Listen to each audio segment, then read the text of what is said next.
Welcome to MDM online study classes. हमारी final year की classes start हो चुकी हैं, जिसमें हमने रिंग थ्योरी वाली बुक स्टार्ट की हुई है और रिंग थ्योरी की हमारी 3 क्लासेस हो चुकी हैं, जिसमें हमने रिंग के बारे में पढ़ा था और रिंग की कुछ प्रॉपर्टीज़, रिंग की कुछ थ्योरम्स की थी। फिर हमने लास्ट क्लास में इंटीग्रल डोमेन के बारे में पढ़ा था, पूर्णांकीय प्रांत के बारे में पढ़ा था। तो आप प्रीवियस क्लासेस में उन टॉपिक्स को कर सकते हैं। और आगे हम जो टॉपिक स्टार्ट करने जा रहे हैं वो है फील्ड, या जिसे हम बोलते हैं क्षेत्र। तो ये सभी चीज़ें जो हैं हमारी रिंग से ही कनेक्टेड हैं, तो आपकी प्रीवियस क्लासेस देखना आपके लिए ज़रूरी है, जिसमें हमने रिंग की बात की है। अब फील्ड क्या होता है? फील्ड एक ऐसी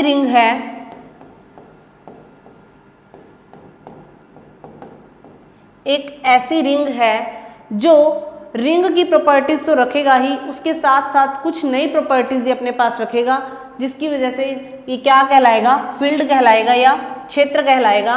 तो एक ऐसी रिंग फील्ड कहलाती है, ऐसी रिंग फील्ड कहलाती है कब? इफ पहली कंडीशन, वो रिंग कैसी होनी चाहिए? वो रिंग होनी चाहिए रिंग विद यूनिटी। रिंग तो होगी ही, उसके साथ साथ वो रिंग विद यूनिटी भी होनी चाहिए, या जिसे हम क्या बोलते हैं? तत्समकी वलय। तत्समकी वलय।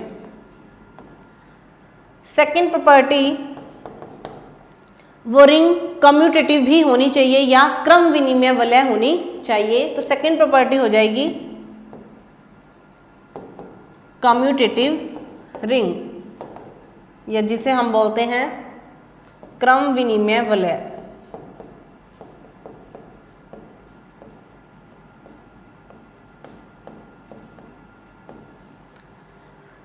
ये 2 प्रॉपर्टीज। और थर्ड प्रॉपर्टी होती है कि इस रिंग के पास हर नॉन जीरो एलिमेंट का इन्वर्स होना चाहिए। किसके लिए?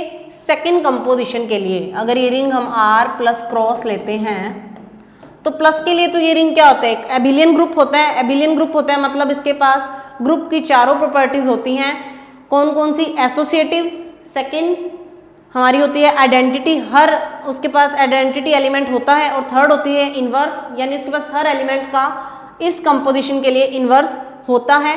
अब हम बात करते हैं क्रॉस के लिए। क्रॉस के लिए ये रिंग विद यूनिटी होनी चाहिए, यानी कि सेकंड कंपोजिशन के लिए भी इसके पास आइडेंटिटी होनी चाहिए। ये डेफिनेशन हम पहले डिस्कस कर चुके हैं रिंग विद यूनिटी की। नेक्स्ट, वो रिंग कम्यूटेटिव होनी चाहिए, मतलब क्रॉस के लिए भी वो कैसी होगी? क्रम विनिमय होगी या कम्यूटेटिव होगी। एंड थर्ड जो है, देयर एग्जिस्ट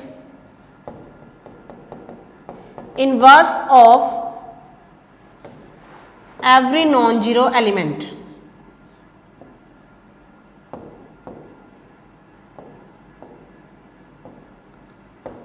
मतलब उसके पास, रिंग के पास हर नॉन जीरो एलिमेंट का इन्वर्स होना चाहिए, क्योंकि अगर कोई रिंग है तो उसके पास ऐसे एलिमेंट अगर हैं हमारे पास, तो नॉन जीरो का इन्वर्स, यानी कि जीरो तो उसका आइडेंटिटी एलिमेंट होता है एक टाइप से, तो उसका इन्वर्स होना जरूरी नहीं है, क्योंकि वो क्या बन जाता है? 1/0, जो कि पॉसिबल नहीं होता। लेकिन नॉन जीरो की बात कर रहा है, हर नॉन जीरो एलिमेंट, यानी कि अशून्य अवयव या शून्यतर अवयव हम जिसे बोलते हैं, उनका इन्वर्स इसके पास होना चाहिए। यानी कि प्लस के लिए हम लिखते हैं कि अगर ए कोई एलिमेंट है रिंग का, तो उसके लिए इन्वर्स इसके पास होना चाहिए ए का।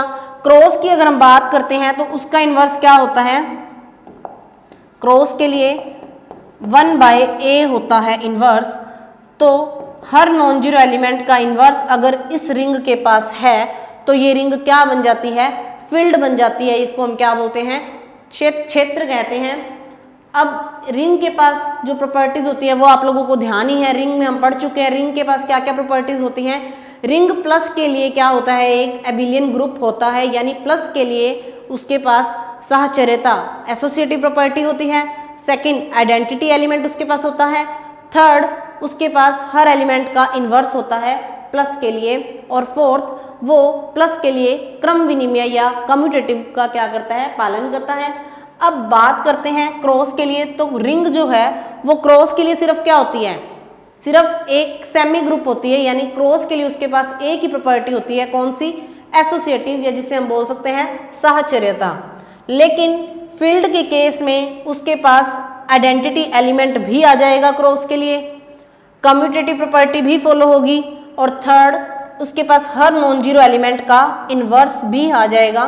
तो हम इन शॉर्ट ये भी बोल सकते हैं कि एक ऐसी रिंग जो प्लस के लिए भी अबेली ग्रुप है और क्रॉस के लिए भी क्या है? अबेली ग्रुप हम बोल सकते हैं, अबेलियन ग्रुप, क्योंकि क्रॉस के लिए भी सारी प्रॉपर्टीज को फॉलो कर रहा है, बस इसमें हर नॉन जीरो एलिमेंट का इसके पास क्या होगा? इन्वर्स होगा। अब लास्ट क्लास में हमने पढ़ा था इंटीग्रल डोमेन। इंटीग्रल डोमेन और फील्ड में क्या फर्क है? दो कंडीशंस तो मैच हैं, ये दोनों कंडीशन तो इंटीग्रल डोमेन भी रखता है। पूर्णांकीय प्रांत क्या रखता है? रिंग विद यूनिटी, यानी वो भी एक तत्सम की वलय होता है, कम्यूटेटिव रिंग भी होता है। लेकिन जो थर्ड प्रॉपर्टी थी हमारी इंटीग्रल डोमेन के केस में, वो क्या थी? विदाउट जीरो डिवाइजर, या जिसे हम बोलते हैं शून्य के भाजकों रहित वलय होती है। लेकिन फील्ड के केस में क्या है? नई प्रॉपर्टी जो हमें मिली है वो है कि इसके पास हर नॉन जीरो एलिमेंट का क्या होता है? इन्वर्स होता है। तो ये हमारा होता है फील्ड, और इंटीग्रल डोमेन की कंडीशंस हमारी जो थी थोड़ी अलग थी। तो अब इसकी प्रॉपर्टीज एक बार सारी डिस्कस कर लेते हैं। इसकी प्रॉपर्टीज देखिए, जैसे F प्लस क्रॉस कोई फील्ड है, अगर F प्लस, इसको F से डिनोट कर रहे हैं, प्लस और क्रॉस हमारी दोनों कंपोजिशंस हैं। अब ये फील्ड बन जाएगा कब? पहली कंडीशन, वही सेम कंडीशन, रिंग वाली कंडीशंस लगा रहे हैं पहले। ये जो है प्लस के लिए क्या होगा? एक अबेलियन ग्रुप होगा। प्लस के लिए अबेलियन ग्रुप होगा, यानी वही सेम कंडीशंस। कौन कौन सी प्रॉपर्टीज होंगी इसके पास? पहली प्रॉपर्टी, अगर ए और बी जो एलिमेंट हैं हम फील्ड में से उठाते हैं, ए, बी और सी, तो एसोसिएटिव प्रॉपर्टी लगाएंगे हम पहले। ये हमारी फर्स्ट प्रॉपर्टी है, कौन सी? साहचर्यता। ये प्रॉपर्टीज रिंग भी फॉलो करती है और फील्ड तो फिर करेगी, क्योंकि फील्ड एक रिंग तो है ही। सेकेंड कंडीशन कौन सी होती है? कि इसके पास प्लस के लिए आइडेंटिटी होती है, जो कि हमारी क्या होती है? Zero element. थर्ड कंडीशन, इसके पास हर नॉन जीरो एलिमेंट का इन्वर्स होता है। और फोर्थ, ये प्लस के लिए क्या होता है? कम्यूटेटिव। ये कंडीशन फील्ड भी रखता है, सॉरी रिंग भी रखता है अपने पास। और अब हम बात किसकी कर रहे हैं? फील्ड की। तो प्लस के लिए क्या होना चाहिए? ये अबेलियन ग्रुप। और क्रॉस के लिए हम बोल सकते हैं कि क्रॉस के लिए भी ये क्या बन जाएगा? अबेलियन। क्यों बन जाएगा अबेलियन? क्योंकि जो रिंग है वो एसोसिएटिव प्रॉपर्टी रखती है, सिर्फ एसोसिएटिव प्रॉपर्टी रखता है सिर्फ। लेकिन फील्ड क्या क्या प्रॉपर्टीज रख लेगा? क्रॉस के लिए पहली बात करें अगर, तो A cross B cross C is equal to A cross B cross C, where A B C belongs to F. Field में से लिए हमने ये एलिमेंट, ये हमने फील्ड में से तीनों एलिमेंट उठाए हैं। ये तो फर्स्ट प्रॉपर्टी है जो रिंग भी रखता है अपने पास। सेकंड प्रॉपर्टी की अगर हम बात करें तो इसके पास सेकंड प्रॉपर्टी कौन सी आ जाएगी? रिंग विद यूनिटी, यानी क्रॉस के लिए ये अपने पास आइडेंटिटी भी रखेगा, जो कि क्या होती है? क्रॉस के लिए 1 होती है। थर्ड, हर नॉन जीरो एलिमेंट का इन्वर्स इसके पास होगा। अगर ए हमारा कोई नॉन जीरो शून्येतर अवयव है, does not equal to zero, कभी भी ये जीरो के इक्वल नहीं होगा, तो इसकी आइडेंटिटी इसका इन्वर्स भी हमारे पास होगा। हर नॉन जीरो एलिमेंट का इन्वर्स हमारे पास होगा। प्लस के लिए आइडेंटिटी 0 होती है, क्रॉस के लिए 1 होती है। फोर्थ प्रॉपर्टी जो है ये क्रॉस के लिए क्या होगा? कम्यूटेटिव होगा। यानी ये तीन प्रॉपर्टीज हमें क्या मिली हैं? नई मिली है फील्ड में। बाकी ये प्रॉपर्टीज रिंग भी रखता है। अब लास्ट प्रॉपर्टी जो हम बात करते हैं डिस्ट्रीब्यूटिव, यहां पे लिख रही हूं मैं डिस्ट्रीब्यूटिव, जो रिंग भी रखता है। डिस्ट्रीब्यूटिव में क्या होगा?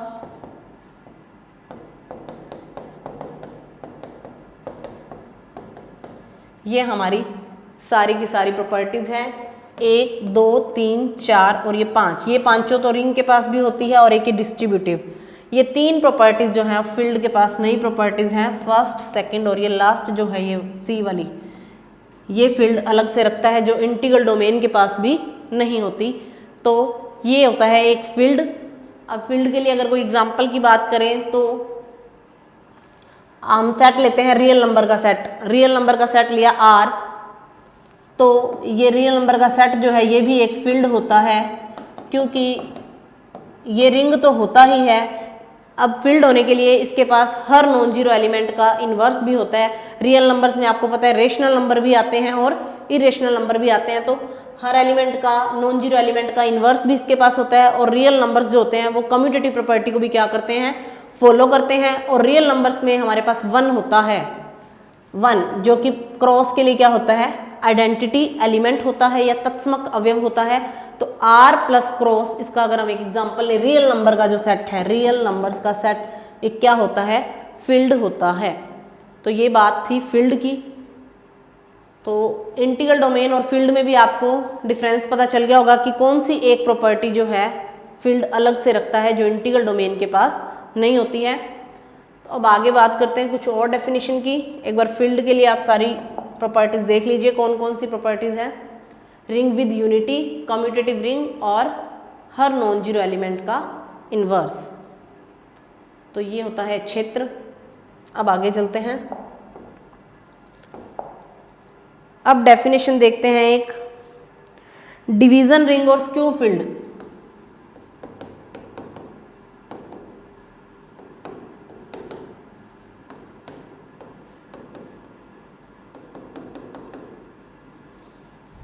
डिवीजन रिंग या जिसको हम बोलते हैं स्क्यू फील्ड और इसको हिंदी में बोलते हैं विभाग वलय या विभाग वलय, विभाग वलय या विषम क्षेत्र।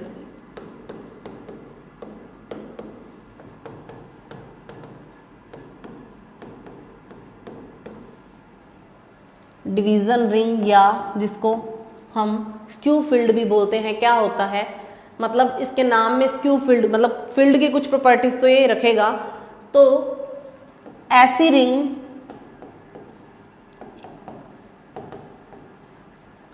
जो फर्स्ट रिंग विद यूनिटी होगा, मतलब इसके पास तत्समक अवयव होगा, तत्समकी वलय।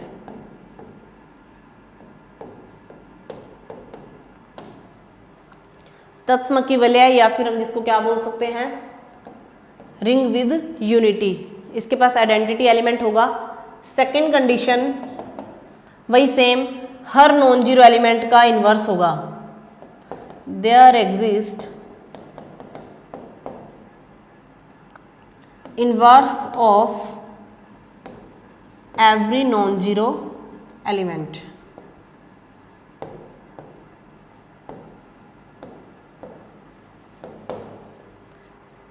हर नॉन जीरो एलिमेंट का इन्वर्स इसके पास होगा और एक इसके पास आइडेंटिटी एलिमेंट भी होगी। अब ये जो प्रॉपर्टी रिंग अगर रखती है, अगर ये रिंग ये दो प्रॉपर्टीज को रखती है तो ये रिंग क्या बन जाती है, स्क्यू फील्ड या जिसे हम और भी क्या बोल सकते हैं, डिवीजन रिंग। दो नाम है ये इसके, ये डेफिनेशन इंपॉर्टेंट है। अब इसमें और फील्ड में क्या डिफरेंस है, फील्ड के पास क्या एक्स्ट्रा प्रॉपर्टी थी, एक फील्ड जो था वो कम्यूटेटिव प्रॉपर्टी को भी क्या कर रहा था, फॉलो कर रहा था, जबकि स्क्यू फील्ड में ये जरूरी नहीं है। स्क्यू फील्ड में उसके पास हर नॉन जीरो एलिमेंट का इन्वर्स होना जरूरी है और आइडेंटिटी एलिमेंट होना जरूरी है। यानी कि ये बोल सकते हैं हम कि स्क्यू फील्ड के केस में ये रिंग अगर R है, ये रिंग अगर R है तो ये प्लस के लिए तो क्या होगी, अबेलियन ग्रुप, और क्रॉस के लिए हम बोल सकते हैं कि ये सिर्फ क्या होगी, ग्रुप। क्योंकि अबेलियन ग्रुप जो होता है उसके पास कौन सी एक प्रॉपर्टी एक्स्ट्रा होती है, उसके पास एक कम्यूटेटिव वाली प्रॉपर्टी जो होती है वो क्या होती है, एक्स्ट्रा होती है। मतलब वो क्रम विनिमय के नियम का भी क्या करता है, पालन करता है। लेकिन स्क्यू फील्ड के केस में ये सिर्फ ग्रुप होगा, यानी इसके पास आइडेंटिटी होगी, एसोसिएटिव प्रॉपर्टी होगी और साथ ही साथ इसके पास हर नॉन जीरो एलिमेंट का इन्वर्स होगा। बट इसके पास कम्यूटेटिव प्रॉपर्टी नहीं होगी। तो इस डेफिनेशन को ध्यान रखना है कि जिसमें रिंग की ये दो प्रॉपर्टी, रिंग और या फील्ड की ये दो प्रॉपर्टीज अगर हैं तो ये रिंग क्या बन जाएगी, स्क्यू फील्ड बन जाएगी, या जिसे हम क्या बोलते हैं, डिवीजन रिंग बोलते हैं। तो ये एक डेफिनेशन थी। इसके बाद कुछ थ्योरम पे बात करते हैं। इस डेफिनेशन को आप देख लीजिए अच्छे से।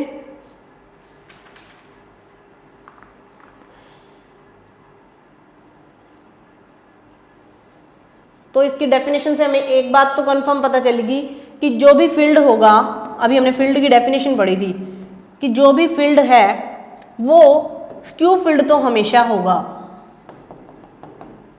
या डिवीजन रिंग बोल सकते हैं हम जिसे,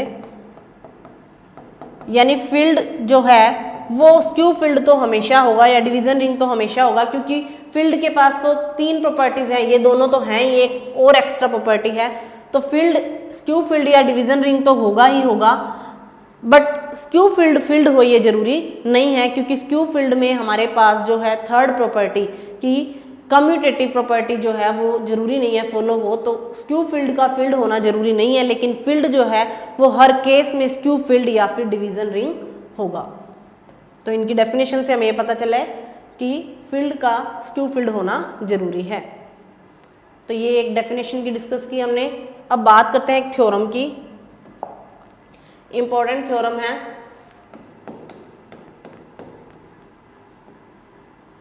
थ्योरम 1.5। क्या है थ्योरम की स्टेटमेंट? थ्योरम की स्टेटमेंट है every field is necessarily an integral domain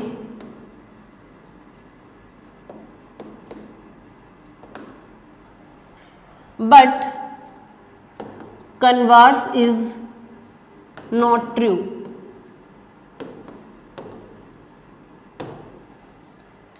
statement समझिए पहले इसकी क्या है। एवरी फील्ड, हर क्षेत्र जो है वो इंटीग्रल डोमेन होता है। इंटीग्रल डोमेन हमने पढ़ा था कल की क्लास में, क्या था, पूर्णांकीय प्रांत। और अभी भी हमने इसकी डेफिनेशन डिस्कस की है कि पूर्णांकीय प्रांत और फील्ड में क्या फर्क है।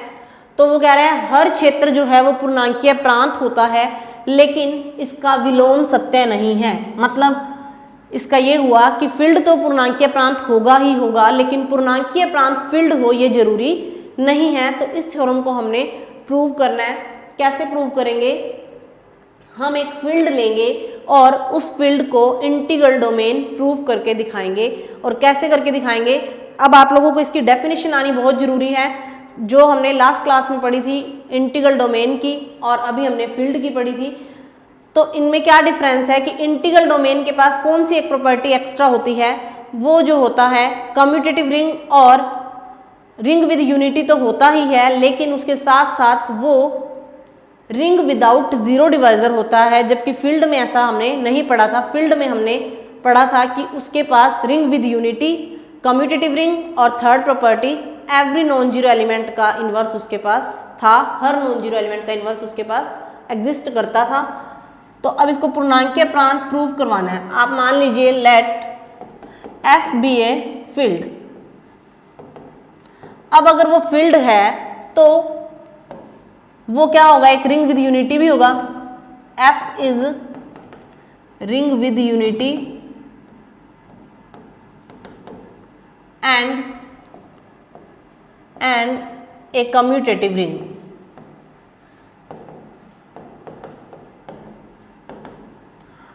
ये दो प्रॉपर्टीज तो फील्ड के पास हैं, और ये दोनों प्रॉपर्टीज इंटीग्रल डोमेन के पास भी होती हैं। लेकिन थर्ड प्रॉपर्टी जो है, जो हमने प्रूव करवानी है, क्या प्रूव करवाओगे अब यहाँ पे?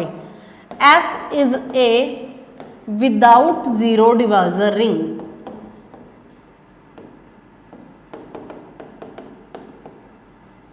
या इसको मैं हिंदी में बोलूं तो ये शून्य के भाजकों रहित, शून्य के भाजकों रहित वलय है। अब ये डेफिनेशंस हमने स्टार्टिंग की दो क्लासेस में पढ़ी थी कि शून्य के भाजकों रहित वलय क्या होती है और शून्य के भाजकों सहित वलय क्या होती है। तो पहले की क्लासेस आप जरूर देखिए। अब शून्य के भाजकों रहित वलय क्या होती है कि अगर हमने फील्ड में से कोई दो एलिमेंट लिए ए और B, A B belongs to F और where A is not equal to zero, A हमने कोई नॉन जीरो एलिमेंट लिया है, तो ए बी अगर इक्वल टू जीरो आता है तो बी का जीरो होना जरूरी है।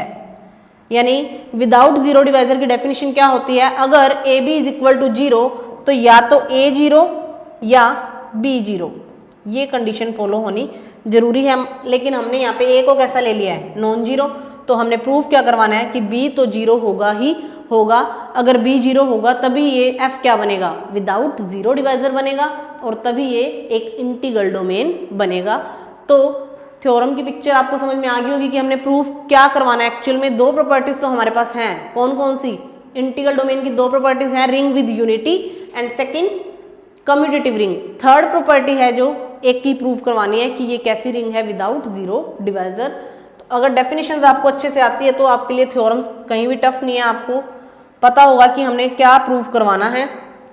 तो यहाँ पे हमें सिर्फ एक चीज ही प्रूफ करवानी है, क्या, कि ये कैसी है, विदाउट जीरो डिवाइजर है।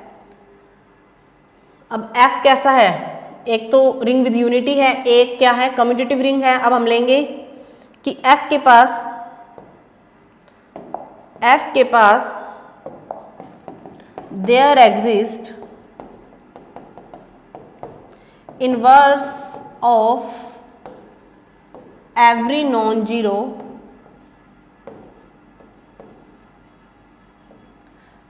non-zero element in F।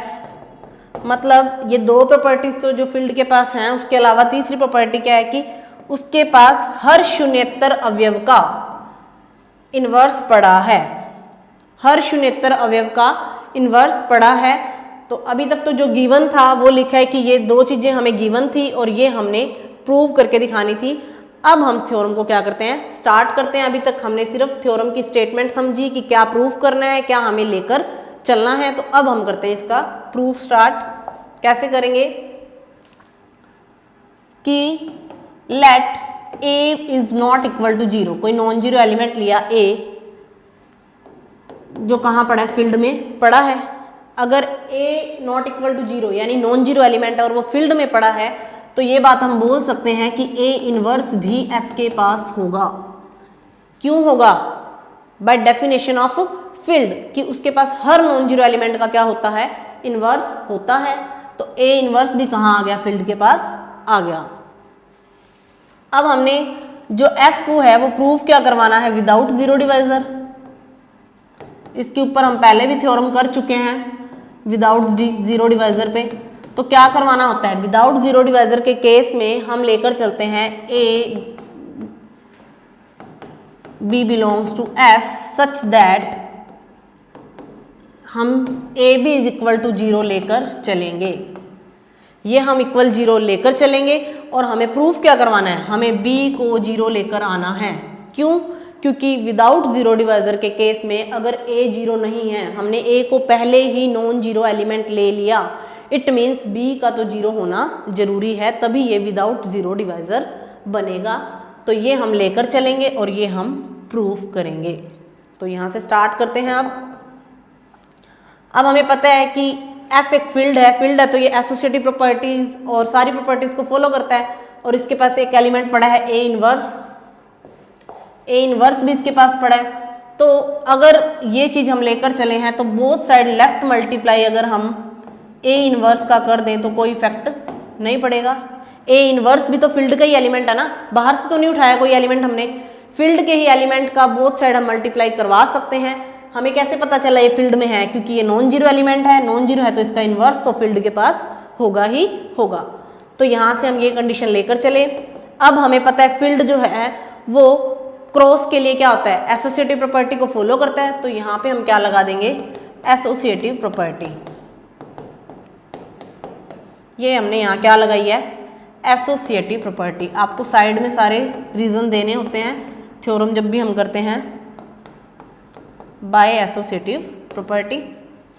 अब ए इनवर्स इनटू ए, जैसे प्लस के लिए हम लिखते हैं A plus A inverse that is equal to E. E क्या होती है प्लस के लिए, आइडेंटिटी जो क्या होती है 0, लेकिन यहाँ पे बात किसकी चल रही है, क्रॉस की, यहाँ पे डॉट है इनके बीच में। तो इस केस में आपको क्या मिलेगी, क्रॉस के लिए आइडेंटिटी जो किसके बराबर होती है, 1 के बराबर होती है। तो यहाँ क्या आ जाएगा, 1 dot B is equal to A inverse dot 0। ठीक है, ए इनवर्स डॉट 0 आ गया। अब 1 डॉट बी ये आइडेंटिटी है, आइडेंटिटी को हम जैसे प्लस के लिए पढ़ते हैं, किसी भी एलिमेंट के साथ कंपोजिट करते हैं तो वापस वही एलिमेंट मिलता है प्लस के लिए। तो क्रॉस के लिए भी कंडीशन फॉलो होगी कि किसी भी एलिमेंट के साथ आइडेंटिटी को जब हम अप्लाई करवाते हैं तो वापस क्या मिलता है, वही एलिमेंट। तो यहाँ पे जब आप 1 को b से मल्टीप्लाई करवाओगे तो क्या मिलेगा, वापस b, क्योंकि 1 यहाँ पे क्या है, आइडेंटिटी है। और a इनवर्स डॉट 0 किसके बराबर होगा, 0 की। ये प्रॉपर्टीज आपको थ्योरम की स्टार्टिंग में ही बताई थी कि a डॉट 0 किसके बराबर होता है, 0 के, वेयर a किसका एलिमेंट होता है, रिंग का। यहाँ पे एलिमेंट a की जगह क्या लिया हुआ है हमने, a इनवर्स लिया हुआ है। तो मतलब जो ये होगा a इनवर्स डॉट 0 किसके बराबर होगा, 0 के बराबर होगा। यानी b की वैल्यू आपके पास क्या आ चुकी है, 0 आ चुकी है। जो हमें क्या करनी थी, प्रूफ करनी थी कि हमने a को कैसा लिया था, नॉन जीरो, a को नॉन जीरो लिया था। तो यहाँ पे b कैसा आ गया, 0 आ चुका है। b का 0 आते ही ये रिंग क्या बन जाएगी, या जो भी हमने लिया था, फील्ड लिया था, ये फील्ड f क्या बन जाएगा, इंटीग्रल डोमेन बन जाएगा। अब आप यहाँ पे लिखेंगे कि सो f is an integral domain because ये क्या है, क्या बन चुका है, ये विदाउट जीरो डिवाइजर रिंग बन चुका है। या आप इसको ये बोल सकते हैं कि इसमें शून्य के भाजक विद्यमान हैं। एक ही बात है, या तो आप इसको बोल दो कि शून्य के भाजकों रहित वलय है, मतलब इसमें शून्य के भाजक नहीं है। तो आप दोनों में से कोई भी कंडीशन बोल सकते हो कि यहाँ पे इसमें शून्य के भाजक विद्यमान नहीं है। तो ये एक क्या बन चुका है, फील्ड इंटीग्रल डोमेन बन चुका है। और यही हमारी क्या थी, थ्योरम थी। क्या थी, प्रूफ करना था कि एवरी फील्ड इज नेसेसरली मतलब जरूर, हर कंडीशन में फॉलो होगा। चाहे कोई भी फील्ड आप ले लीजिए, कोई भी फील्ड लेंगे वो इंटीग्रल डोमेन होगा। और लेकिन इसकी जो कन्वर्स पार्ट है वो जरूरी नहीं है कि, but converse is not true, मतलब हमें ये बताना है कि फील्ड जो है वो तो इंटीग्रल डोमेन होगा, लेकिन इंटीग्रल डोमेन फील्ड हो ये जरूरी नहीं है। तो कन्वर्स पार्ट में आप इजीली बता सकते हैं कि जब हमें प्रूफ करना ही नहीं है तो आप डायरेक्टली लिख सकते हैं कि इंटीग्रल डोमेन का फील्ड होना जरूरी नहीं है। क्यों, क्योंकि इंटीग्रल डोमेन के पास हर नॉन जीरो एलिमेंट का इन्वर्स हो ये जरूरी नहीं है। क्योंकि इंटीग्रल डोमेन जो है 2 प्रॉपर्टीज तो सेम रखता है, तीसरी अलग रखता है, इसलिए वो एक इंटीग्रल डोमेन जो है वो एक फील्ड हो ये जरूरी नहीं है। तो ये हमारी थ्योरम थी, इसे आप एक बार अच्छे से देख लीजिए। ये हमारा फर्स्ट पेज था जिसमें हमने क्या गिवन था और क्या हमें प्रूफ करना था, और उसके बाद हमने यहाँ से इसकी थ्योरम की प्रूफ स्टार्ट की थी, जिसमें हमने एलिमेंट नॉन जीरो लेकर उसका इन्वर्स जो था, इस प्रॉपर्टी की वजह से ही ये हमारी थ्योरम क्या हुई है, प्रूफ हुई है। तो ये अब थ्योरम का प्रूफ है जिसमें हमने फील्ड को इंटीग्रल डोमेन प्रूफ किया है। तो आज हमने एक थ्योरम की और कुछ डेफिनेशंस पढ़ी थी। तो आज की क्लास के लिए इतना ही। आप जितना हो सके इन वीडियोस को शेयर कीजिए और ज़्यादा से ज़्यादा अपने फ्रेंड्स के साथ शेयर करके इनका बेनिफिट दीजिए सबको। और इसके साथ ही आज की क्लास ऑफ होती है। Thank you, have a nice day.